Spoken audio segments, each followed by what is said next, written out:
Tricia the Dish, also known as Tricia Riel, the Real Deal. And we are here at Home Shala Yoga Studio for the March 2018 Astro Talk. And usually I have a theme for each month. And this month the theme is From Dreamy to Dynamic. Because we're kind of shifting from a lot of Pisces energy to a lot of Aries energy. And so you can see it's sort of this dreamy, but a little bit of chaos. And so I'm just gonna move on. So this one other bit of business that I have to start, because a lot of people are watching from home and wanted to come and give us money, but couldn't because they couldn't leave their houses. So this is a way that you can contribute if you're at home. The paypal.me/Zephram-Hates. So you can give dollars, gold, you can share the video on Facebook, you can give me your firstborn child. I probably wouldn't take it, but you know, it's the thought that counts, right? So I'm hoping that shows up on the, can you see anything of it? No? Very dark. I don't know why it's so dark. Where's the zoom? Well, the thing is it's not supposed to be that dark. There you go. Yeah, I'm gonna see if I go to playing, it goes back to dark. So I'm gonna go to this and then see if I can Get rid of this. I want to get rid of that, but I don't know Yeah. how. Edit, maybe? I know, change master. Now go back to the play. Nope. Okay, so you're just going to have to see the... Do you mind if I poke at it? Sure. It's just, I don't want you to do anything without telling me because... File. Can you see this? Yeah, to get rid of that. Okay.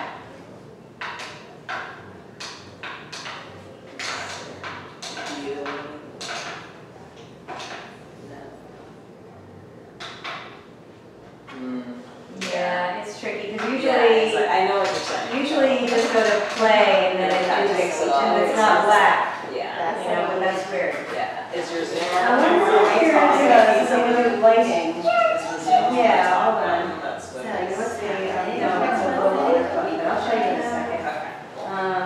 I've done some kind of work. Just Fairly this, so. I'm wondering if it's a lighting issue. I don't have my charger, so it's dead. If we shut off. No, it's the background of this that is wrong. Okay. That's what I'm doing. Uh, That kind of helps. It should help. So the zoom is this button that's here. what I thought, yeah. Yeah, so it's either like this Yeah. or to the right will make it. Because even for the video, it's like, you can zoom into that Yes, so they understand and then zoom true. back. But this lighting, lowering the light might help. Yeah. The black background.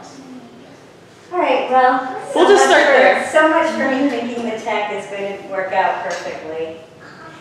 Anywho,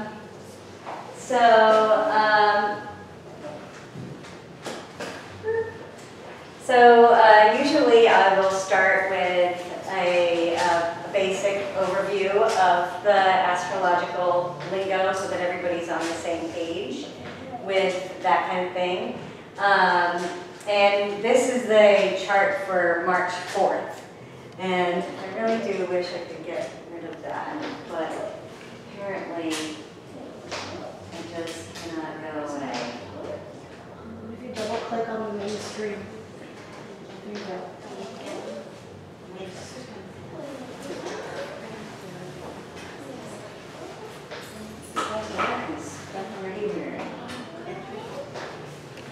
Alright, well I'm going to just show you this and then We can see we'll that. go back and forth between the words in this because you can see the image a little bit better here of the chart. So along the outside are the zodiac signs, and then everything that's above the horizon is like daytime and everything that's below is like nighttime. And because, well this was actually not for today, this was for Sunday because I wanted to show you guys what Sunday looked like. And because on Sunday, you can see, before I go too crazy, the zodiac signs are along the outside, the planets are on the inside. There's 4 elements: fire, earth, air, and water that repeat. Fire, earth, air, and water. Again, fire, earth, air, and water. And then there are 3 qualities that are cardinal, fixed, and mutable. The cardinal signs begin each one of the seasons. The fixed signs lie smack dab in the middle of each one of the seasons, and the mutable signs are the changes between one season and the next. So this was, both Sunday and Monday we had Venus and Mercury were coming to the very end of being in Pisces, and they were conjunct, which means together. You can see Sun and Neptune are in Pisces. This is a stellium. We've got like 4 planets and a large asteroid all in one place. So it's a lot of focus. And a lot of people have been saying to me like, "Oh, I've been feeling so emotional. Haven't you been feeling emotional?" And I'm like, "No, I've been stuffing it, so I'm in pain." That's the truth. I went to the chiropractor, that helps. But I've just had a lot of stuff going on, and then to try to, there's not really room or time for me to have feeling time, and yet I want to very much. So in any case, Venus and Mercury were exactly conjunct on Sunday, but also exactly conjunct Chiron, which is known as the wounded healer in astrology. It's the biggest or the largest of the asteroids.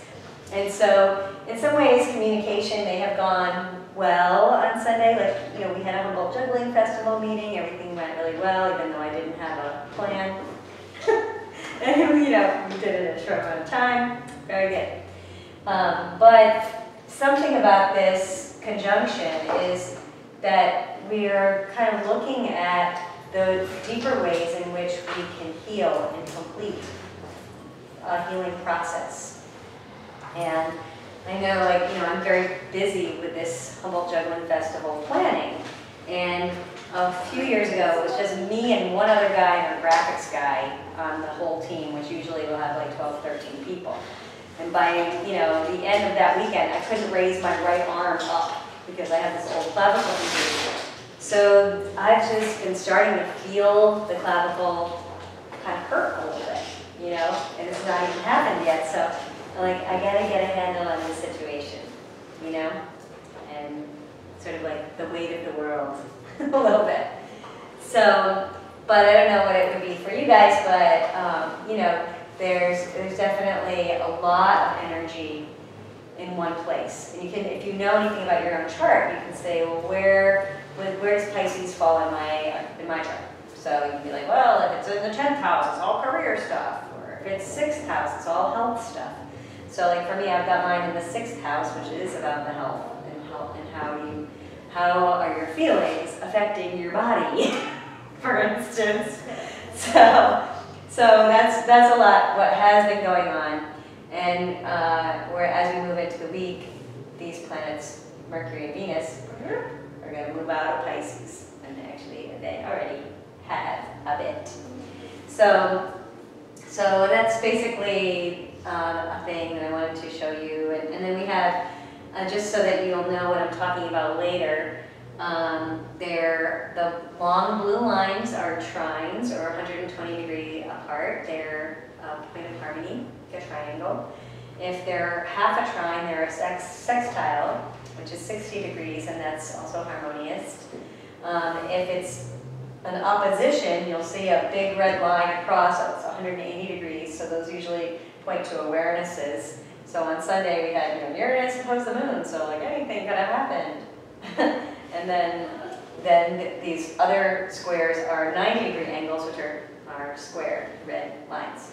So this formed a T-square, which we'll talk about when we talk about future days or present days, which is coming up. So,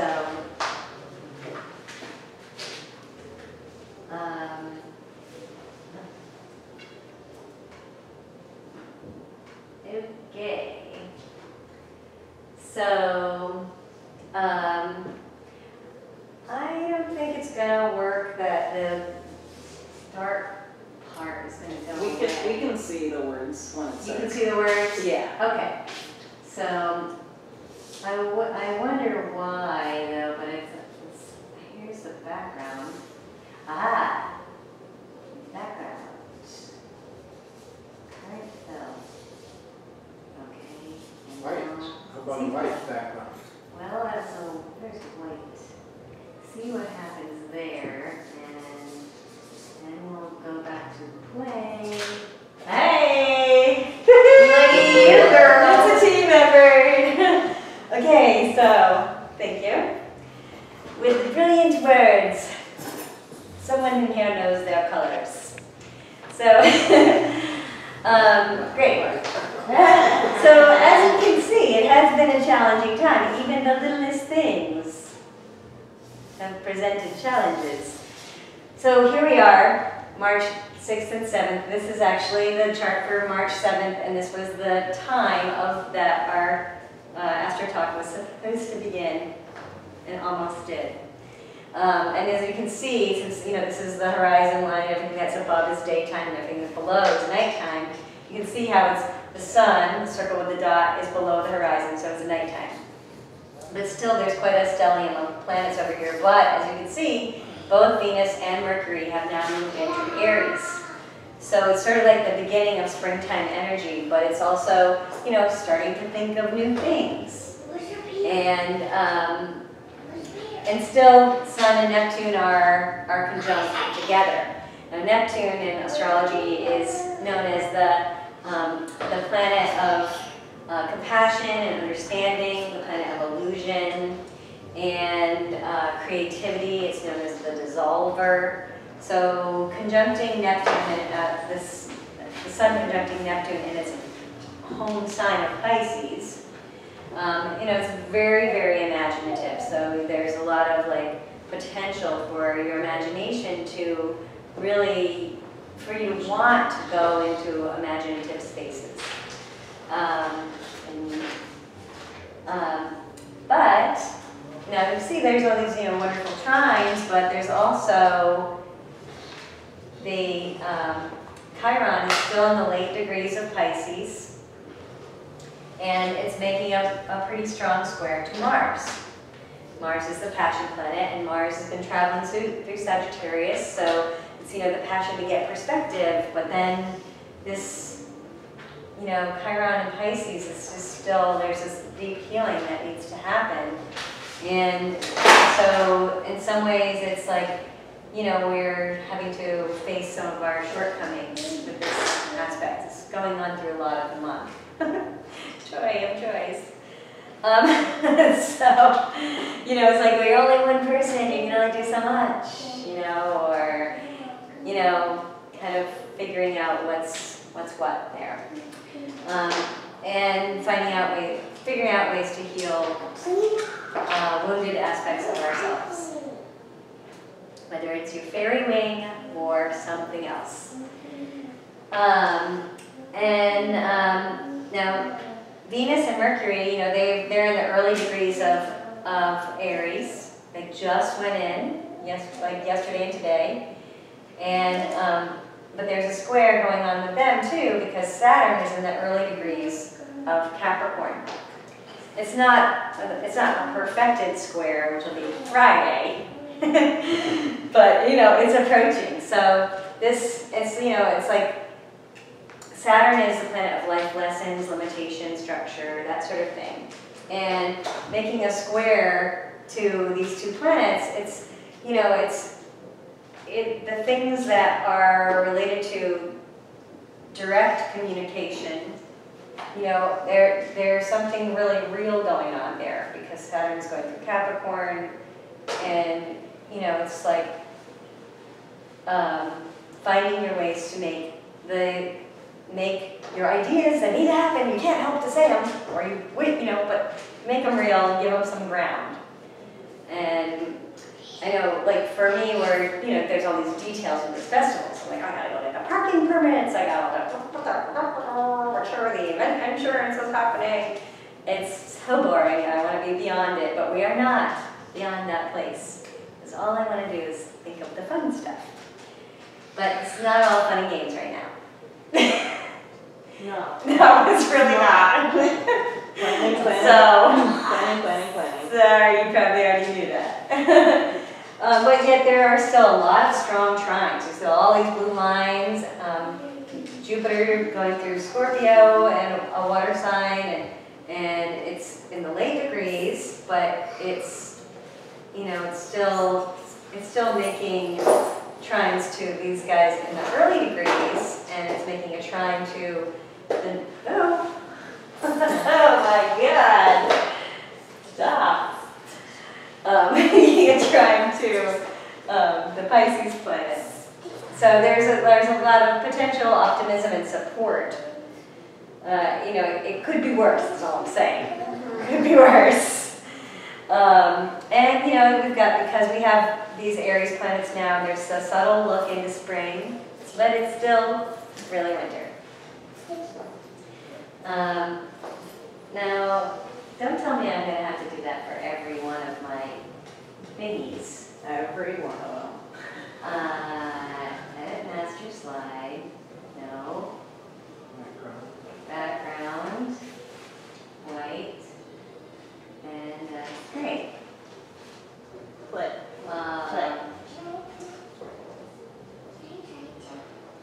And then we'll just go. Can you back. put slide number and it does all of them?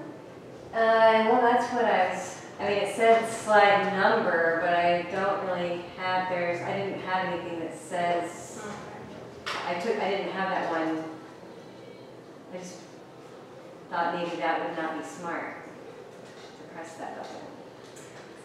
Okay. But what do I know?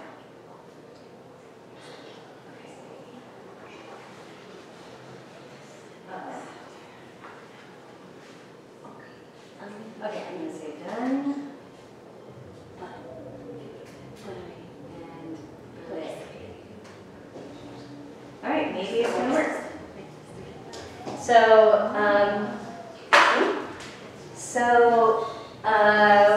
We looked at today a little bit, but now we're looking at the chart for Friday, which is March 9th. And this one is kind of an interesting day because Jupiter goes retrograde on Friday. It's not really going backwards, but it appears to be going backwards from our perspective. It's just that Earth's orbit's going to be going faster, so it will be apparent retrograde motion. And Jupiter's the planet of luck and expansion, and it will be retrograde until July 10th. So we're just going to be on Fridays when we're going to be starting a new, this is Jupiter, kind of looks like a stylized 4, and it's going to be going retrograde Friday, so it will be moving backwards through Scorpio, through territory we've already been through. So some of this is, you know, like when they say there's a lot of retrograde planets, there's a little bit of introspection. And I know like last year when we had so many retrograde planets, we were ready for forward motion already, and it didn't seem like it happened. And when it happened, it was like, whoa, this is way too much. So it might be kind of nice to have a little bit of retrograde for a little bit of introspection and not so much gung-ho, forward, never take a rest kind of situation. So, but the other thing is that when Jupiter went into Scorpio this fall, that's when we started, all of a sudden there was all this like Me Too movement that really brought up all these issues of abuse of power and sexual politics that were really off and wrong. And so we might have another relook again at the Me Too issues, or uncovering, you know, deeper abuses of power, but it's, you know, the sort of process of unraveling that we might go over things that we've already looked at before on a larger scale. And if you can look at like what, you know, where's Scorpio in your own chart, like, you know, I've got Scorpio in the second house, so like, oh, I guess I'll be looking at my money again. Where is it going? How am I using it? So, but there are some very nice fire trines that are going on Friday, which help to ease the way, which is nice. But the one thing that is intense about Friday is that, well, there's a couple of things, but the one thing is that Saturn is going to be at 7 degrees of Capricorn, while Venus and Mercury are at 3 and 5 degrees. So really it's like 9th and 10th. It's just getting stronger, this square between Saturn and Mercury and Venus and Aries. So it's like I'll show you in the next slide. Aha, sure. No, next slide after this. This is sort of an old slide that I had made for the fall when Jupiter went into Scorpio, and I just thought I'd just remind you a little bit what it means. And usually Jupiter stays in a sign for about a year. So it's going to be going through Scorpio until November 8th of 2018. And this is part of this illuminating our deeper inner process and exploring and investigating the unknown, like with my finances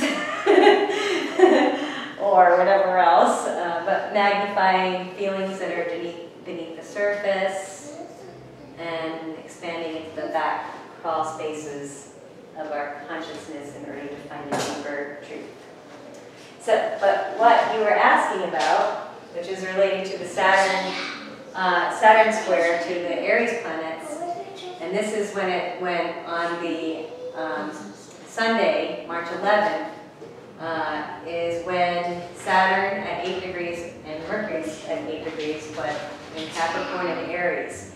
So in a way, that's like a kind of like hitting the wall. It's like, okay, this is as far as it goes, you know? And you can't really do any more.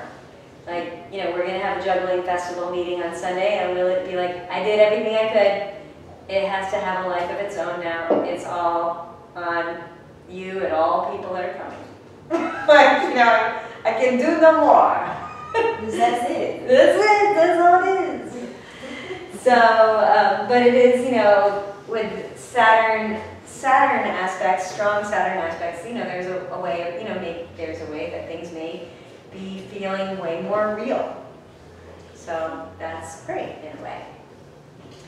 But it could also give a reality check, Saturn and Capricorn, to new ideas.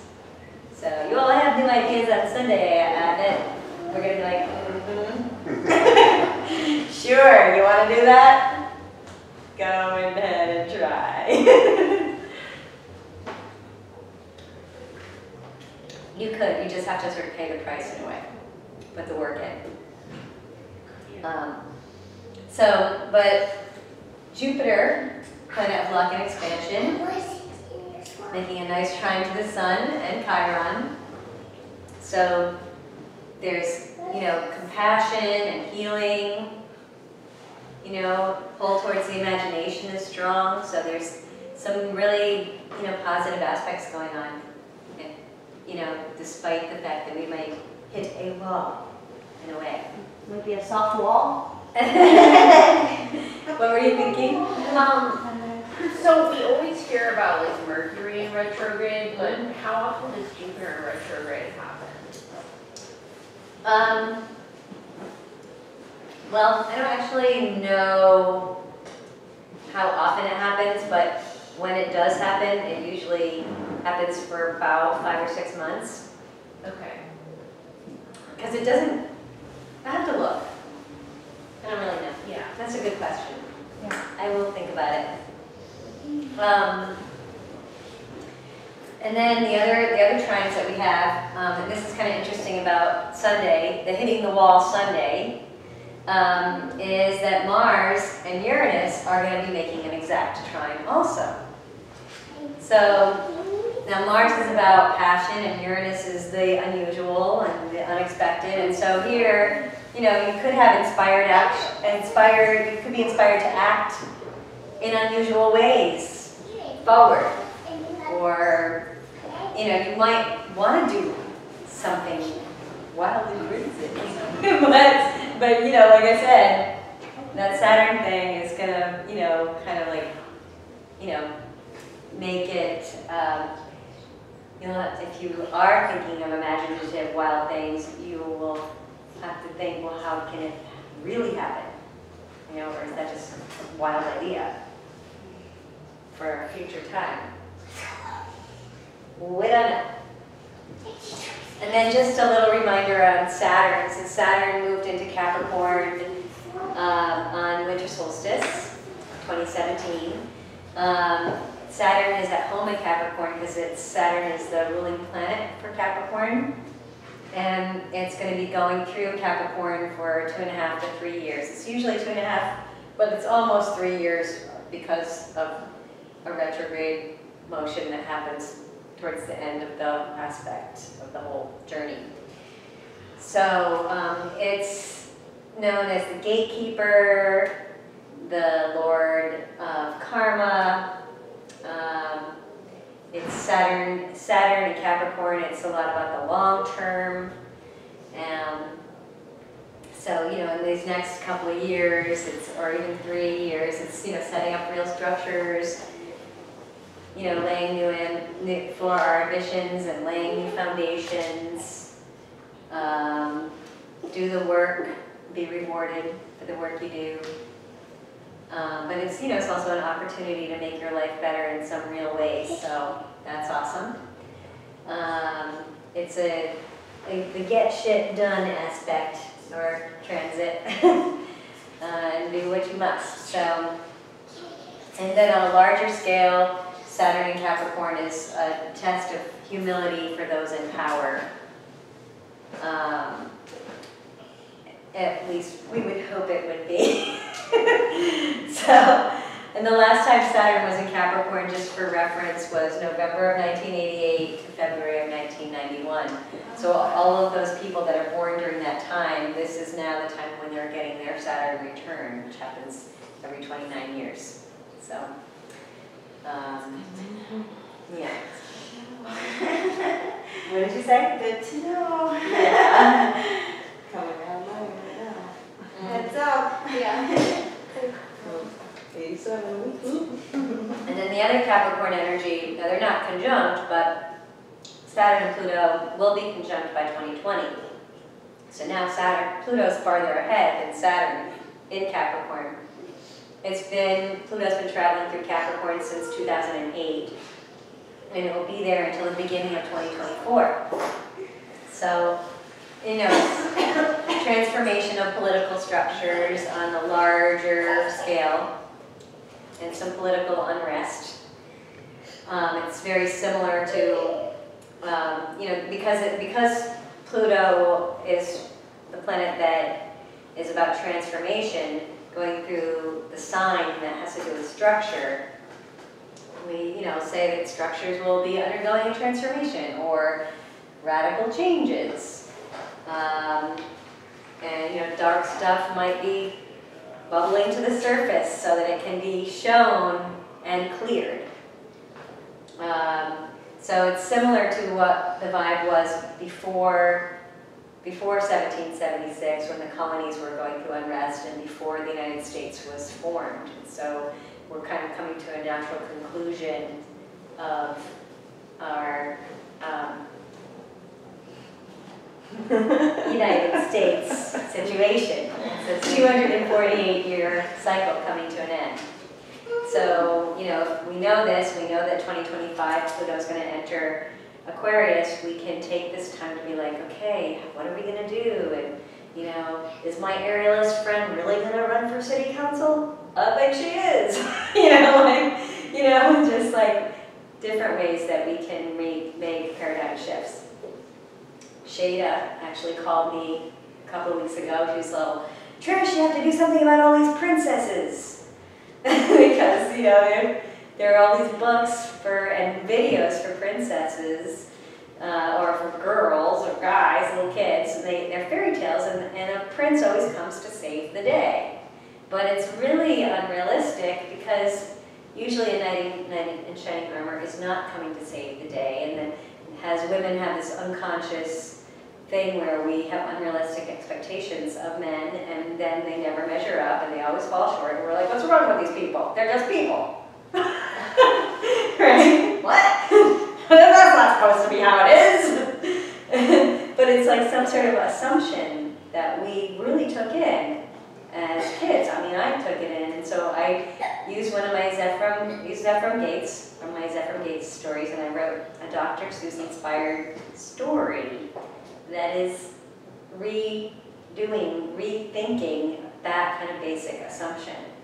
And so, you know, I might not run for city council, I'm sure I would not, but I will write a weird story, because that is where I want, you know, I can probably do more. So, anyhow, less about me, more about the future. So, now we're starting to get into mid-March. This is going to be next week, March 14th, 15th, and 16th. This is the chart for the 14th, which is Wednesday, so middle of the week. So it's the waning moon next week, okay? So we're like coming to the end of a cycle. And I have it written down wrongly there, actually.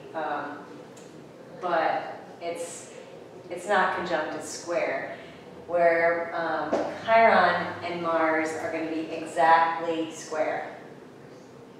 I sometimes do these things in the wee hours of the night, so, you know, it happens. So this is a, you know, really must heal the deep wounds within. It's like that's what's going on next week, towards the end of the week. And another thing that's kind of interesting about this particular aspect is that you can see how there's a square here between Mars and Chiron. But then you see this little dotted line, and there's also another little dotted line that are kind of equally connecting to the North Node in Leo. Now the North Node is the theoretical place for where the Earth's plane and the Moon's plane meet in space. And it takes about 18 months for these are where the eclipse points are. It takes about 18 months for those points to move into a new sign. So anytime we have a full moon or like lunar eclipse or solar eclipse, they're going to either be in the signs of Leo or Aquarius in this, you know, 18-month time period since May of 2017. So this is, you know, the North Node in Leo is sort of asking us to live through our hearts a little bit more. But here, because we have this thing where there's a square and these planets are connecting to the North Node, that's just called Thor's hammer. Well, yeah, in astrology. And it's sort of one of those things where it's like, we will make this happen! So, you know, we're going to be healing ourselves even though it's so difficult. And as we heal ourselves, we will heal thy heart. Yay! Finally. Yeah. The moment. Next Wednesday. It's always good. Yes, keep swimming. I mean, I don't expect it to be easy, is all I'm saying, but it will happen. Yay. And then we have some other kind of cool things. At the same time, Mars is making an exact trine to Uranus still. So very like 28, 26, not exact, but 2 degrees, almost exact. So that's kind of nice. Our unusual passions get to thrive while we do our healing. And Mercury is still conjuncting Venus and Aries. So there's this like, you know, harmony and real direct communication, but it's still, you know, it's still square Saturn, so it's like, I don't know how harmonious it's really going to be, because it's in Aries, and, you know, we just do your best. Do your best. That's that now we're all practicing 15, 16. Yeah, and then, you know, this Uranus-Pluto square, which we've been talking about since like 2008, is still going on. It's supposed to be over, but it's just like, Uranus is moving into Taurus in May, and so it's at the later degrees of Aries now. It takes about 7 years to go through a sign. It's like the we want change, we want it now. And Pluto is all this transformational thing. So this sort of Depression era aspect that was going on during the Great Depression, it's been going on for us since it was a Great Depression era aspect that then revisited again starting 2008 till now. So this whole Great Recession and all like giant money problems and the economic, you know, meltdown and the housing crisis and Arab Spring, all that business. It's like, it's not really done. We want it to be done. But there's still a little bit of lingering until May. But it is going away. It's just going away very slowly. So, just, you know. So it's a complicated waning moon, but it's an opportunity for healing also. So, all right. So here's the interactive part. Ooh. What will you heal? Go ahead and tell person next to you what you will heal. March 16th to the 18th, we have the Humboldt and Juggling Festival. And it's free at HSU in the West Gym. And Friday, Saturday, and Sunday. And then, I'm going to tell you a little bit more, but the 17th is a new moon. And so, you get to start a whole new moon, and you can see the sun and the moon are together in the late degrees of Pisces. So it's kind of an emotional and spiritual refresh. And, you know, where the inner work holds the power.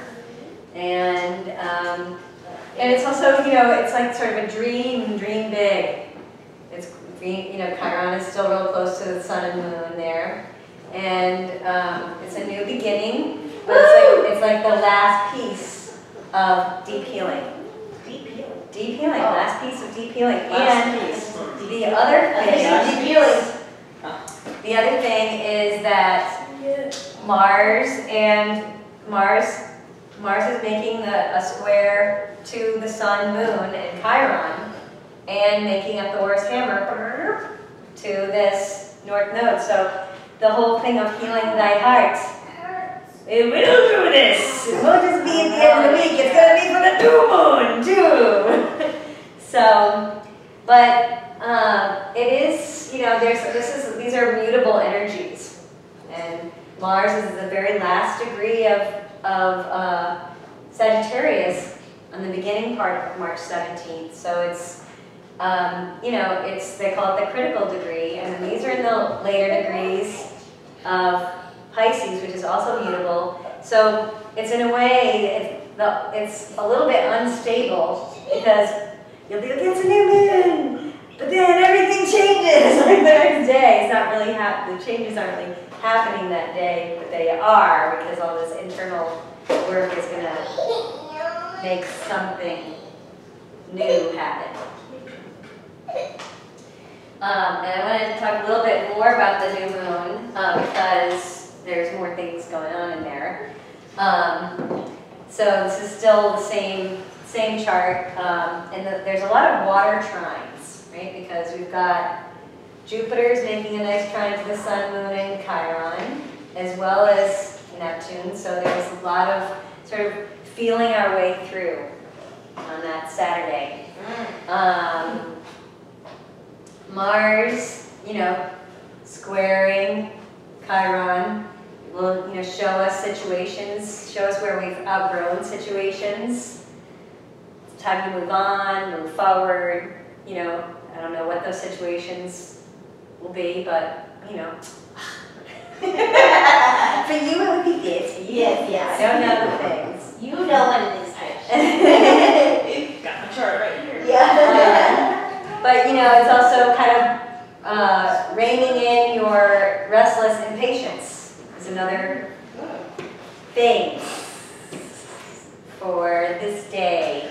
And, you know, with Chiron, they say that our wounds make us wise. So where, you know, your weakness can become your strength. So humbling. Yes, yes. So, hopefully, Practically my clavicle becomes my strength somehow. Or I'm like, oh, it's telling me I have to just go chill out. Just observe. Don't take any more on. It aches. As long as it doesn't start talking. No, once it starts talking, it's getting weird. So here's the rein in your wild nature for the new moon. Rein it in, people. And how you can do that is by going to the Spring Fling Show. That's the name of it, and all these amazing, fabulous people are going to be performing at the D Street Community Center. And even Trish the Dish is going to be there as the MC. Oh, yeah. So all that day during the internal work phase of the day, I will be in tech through doing a lot of internal work, so that when it comes time for the show, which you can all go to, it will be amazing. It'll be amazing. Here, I'm going to pass these out. You can take them, and take more than one if you want. We have 1,000 of them. So then I wanted to also, and it's really great, super duper, the most talented people around. I'm going to pass college, so great. Yeah. I have more for you, but that's the end. Yes, because it's spring break. That's right, spring break, they need stuff to do. There's some outfit for you. Yes. Whatever. I like to say whatever, even though I said it right. Yes. So, it should be pretty inspiring. We've got this Brazilian guy who rides a unicycle and plays a violin at the same time. He's got a German juggler, so most inspirational juggler. We have Trish the Dish, who's going to be like 6 different characters that night. It's true. Some of them you already know. But at the end of the show, or after the show has been done, probably around 9:40 p.m., that's exactly when Mars enters Capricorn. So that's kind of interesting because, Mars likes to be a Capricorn. Mars is all like, I'm going to do it, right?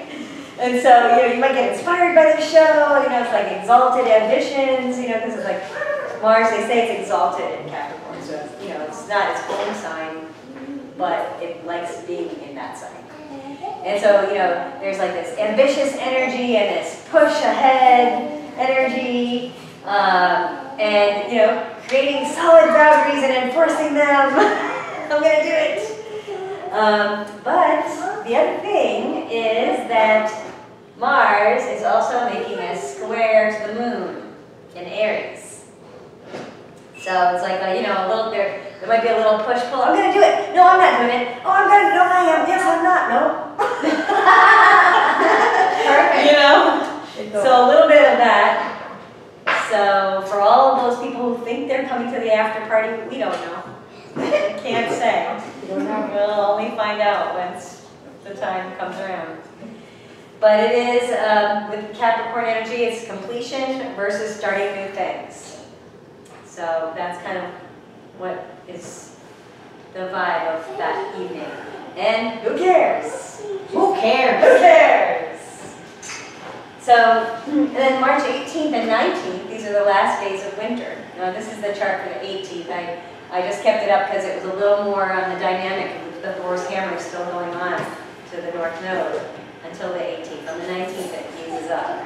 So we're kind of doing that process of healing thy heart, all pretty much starting at the end of next week, during the waning moon and all through the weekend. But now with Capricorn, with Mars and Capricorn, we would heal thy heart, but now with a passion for achievement. So that's kind of interesting. What is that? What do you mean by that? Well, because a shift happens on Saturday night when Mars moves into Capricorn. So the Mars before, next week when we have the waning moon, And we have Mars making S squared to Chiron. Mars will be in Sagittarius. But on Saturday night, Mars moves into Capricorn, still keeps the same relationship with Chiron and the North Node. So the energy shifts, or like you still have that wish to heal your heart, but now with a passion for achievement.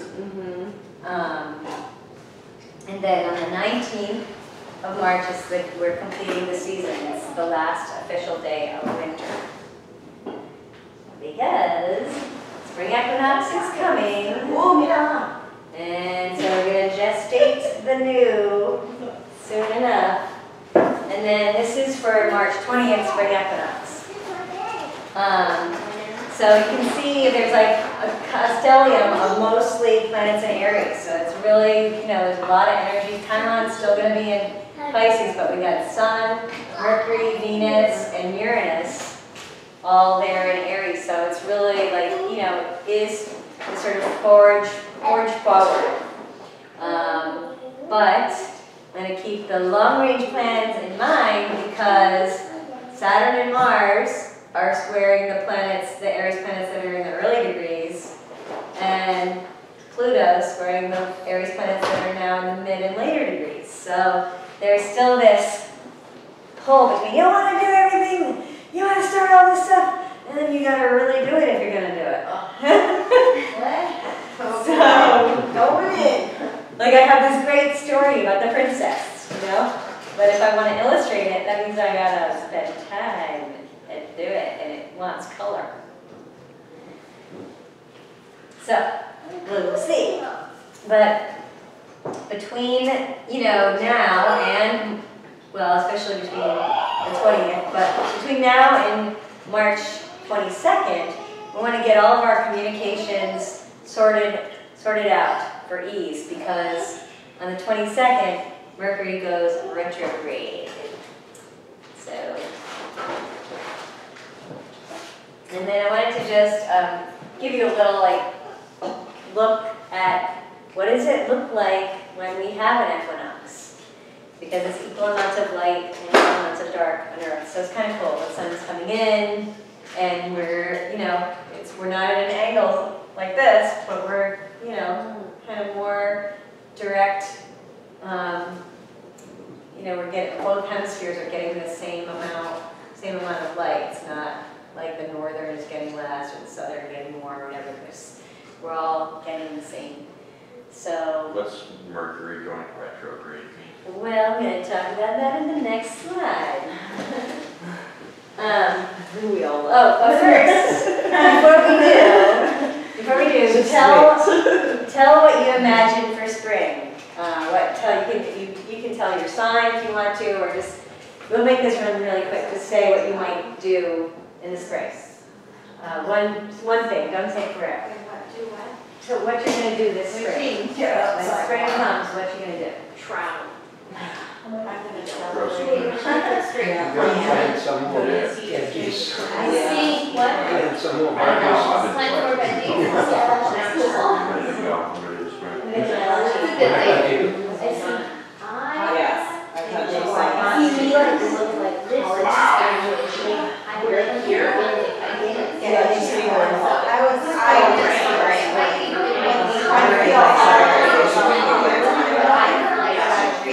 feel all that. And it's still going on.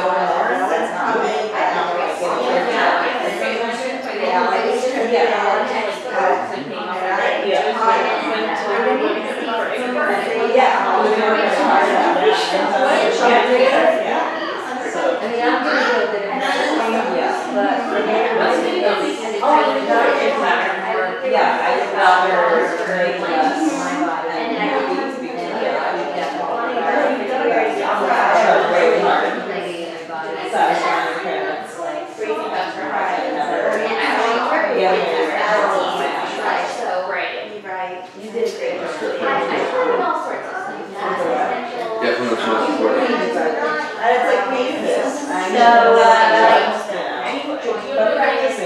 You guys got to tell a few things? Oh, yeah. All right. So, I'm also going to be making sure I have guests in my environmentally friendly Airbnb. $50 a night. Oh, no! Wow, that's affordable. Good deal. And cute and clean too. And so, now this was the question that before our little fun break there was, what is Mercury retrograde? Now, a lot of you already know about Mercury retrograde, and some people, even if you don't, you've heard of it, because whenever it happens, people are like, oh, Mercury must be retrograde. Mercury deals with communication and the mind and thinking, and it's not like it's really going backwards. It's just that similar to when we talked about Jupiter going retrograde this month, it's just that they're both going forward, but Earth's orbit is going faster. And so it has apparent retrograde motion. It looks like Mercury's going backwards from our perspective. It's just we're going faster. So, and that Mercury retrograde phenomena, or apparent retrograde, happens 3 times a year for 3 weeks each time. So the lore is that anytime Mercury goes retrograde, that anything that relates to Mercury, like communication, transportation, that sort of thing, it goes haywire.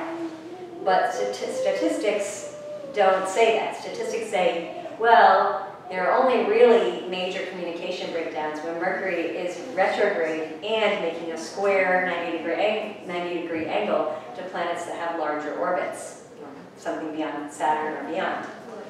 Could even be Jupiter and beyond. So, So when like Earth is like the center point of a 90-degree angle, and like Mercury's right here. no, we have in astrology we're doing what they call a geocentric model, or Earth-centered. So the charts are based from the Earth's perspective, where everything is above the horizon here and everything below here. And the planets are on the inside, only traveling through the area of the sky that we call the zodiac belt, which is here on the outside. And so in this chart, you can see the sun is here, with Chiron really close by, so the sun's a circle with a dot. The moon is here, so it's just after, it's not a new moon, but it's, a little, it's still sort of new. First quarter would be over here. Full moon would be the moon opposite the sun. Last quarter moon, and then back to waning moon and new. So that you can see that. But in terms of the square aspect, which we're talking about, is that now Mercury actually is, when it goes retrograde on the 22nd, it is going to be making a square to Pluto, because Mercury's at 16, conjunct Venus at 19, so yeah, so there's definitely, yeah, and so it's one of those that's going to be noticeable as a Mercury retrograde. Lessons. So it'd be really good to get your stuff in order, communications, anything that you need to really do it before then if you can. And but it's also, what the retrogrades are also a great opportunity for reworking things. So whatever that might be. Reworking my princess story. I don't know. But the other thing is, things may seem a little more important than they really are. So don't get too wrapped up in it. Just know what's happening. Mercury aspects don't last too long. But what did you say your name was when you first came in? My Charity.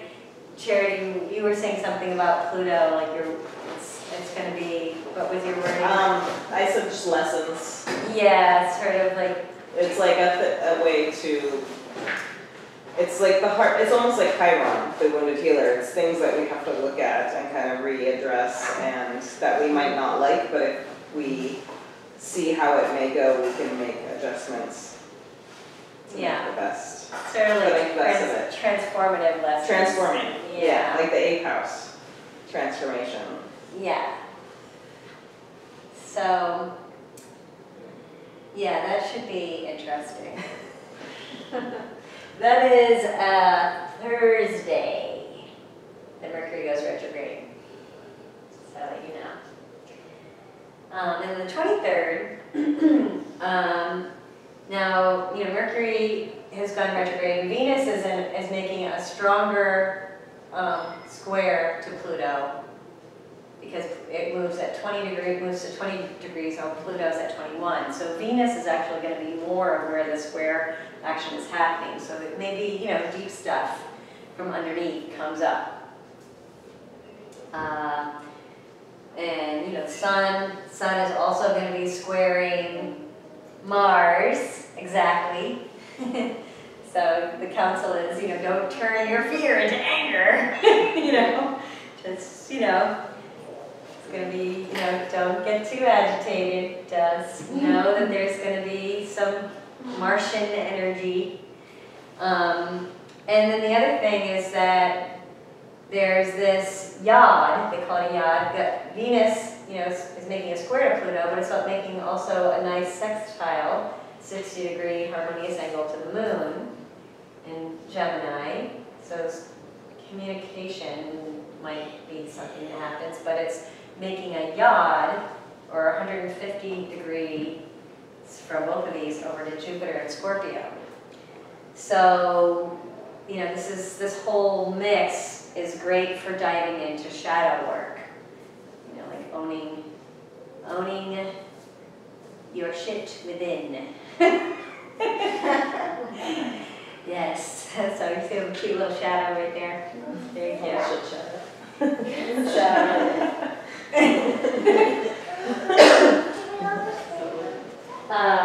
And then the 24th is kind of similar.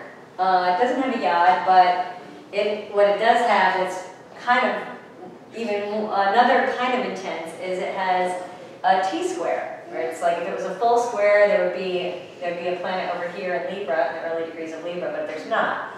So there's a square and an opposition. This forms a T-square, and it's in the planets that are the cardinal signs. So more of that paradigm shifting, challenging stuff, but it's, you know, new things. New things are possible. It's a Saturday, you know, who knows if farmer's market will really be going yet. I mean, it probably will.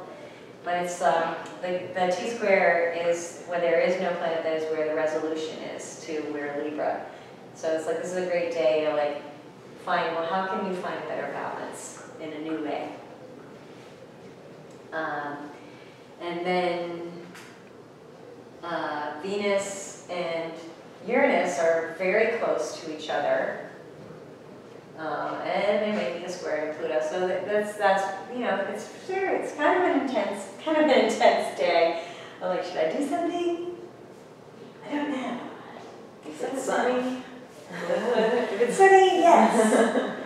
And then March 25th is kind of similar in that we still have a T-square, but it's not with the sun. Now it's more related to the Venus-Uranus conjunction in Aries, squaring the moon and squaring Pluto. Still finding your right balance over here in Libra. But, and then there's got this lovely water trine. So, you know, it may be emotionally, there may be a lot of emotions that are supporting the paradigm shift of the day, on that day, the 25th. So it's a little easier, but weirder too. And the reason I say that is because Venus and Uranus are conjunct that day. So I get this really weird, like more shadow work, but in a weird way. You know? I don't know where I find these things.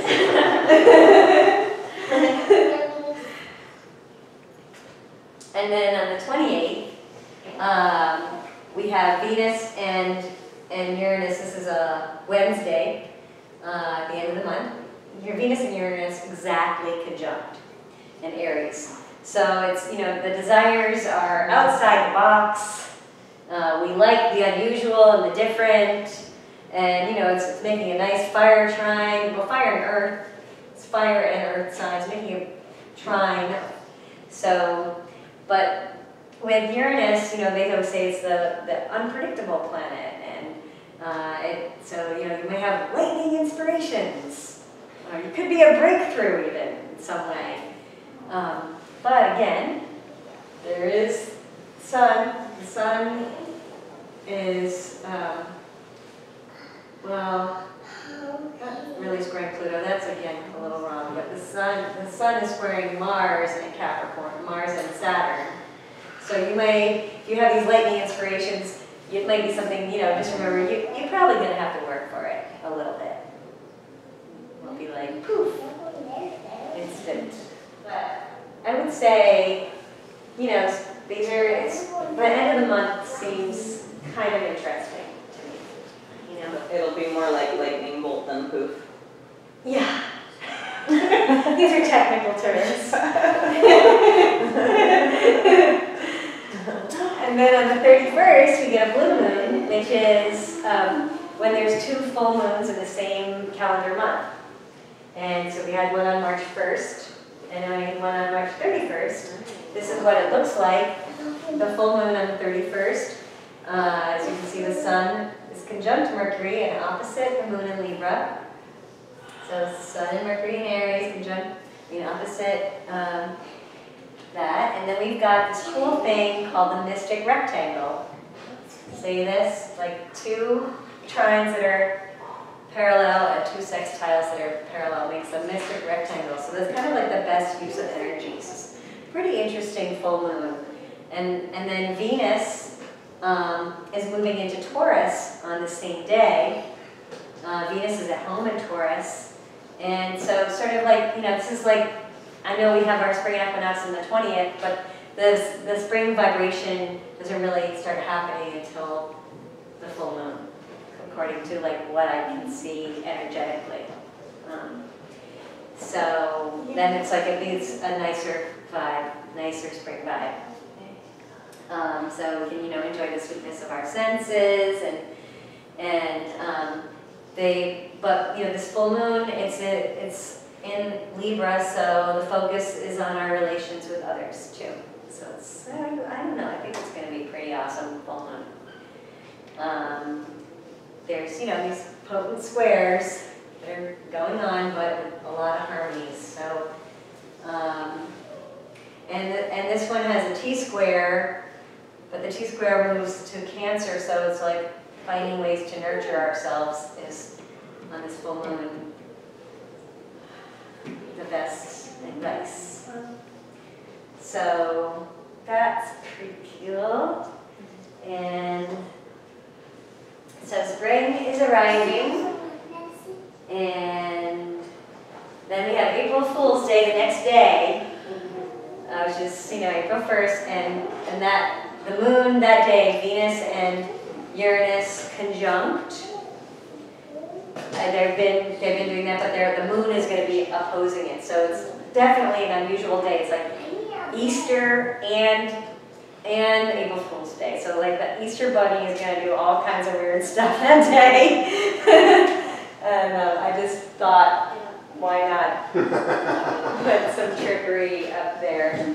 And I have a little reminder for our friends at home of what they can do if they want to contribute dollars, cash to me or my cat, or for our future Astro Talks. They can go to paypal.me/ZephyrGates. And then I have this one last slide, which I'll probably keep until like 2025 when it really happens. But this is, between now and 2024, we're kind of like in a process. But once the beginning of 2024 happens and Pluto enters Aquarius, we'll truly begin a completely different world. So, we'll be like, how did we ever get through? When this is the major revolution is, the shit may hit the fan in the 2020, probably will. And I don't know how we can prepare for whatever's coming, but I think knowing that on the other side of whatever turmoil or bad media stories we have to endure, or whatever it is, that there's a revolution with greater unity and future thinking, with alternative technologies and, more deep environmental care for Earth and her creatures that are on the horizon. in the plan, even for those who don't know anything about these things. It's gonna happen. So, that's it. That's the Astro Talk for March. Yay!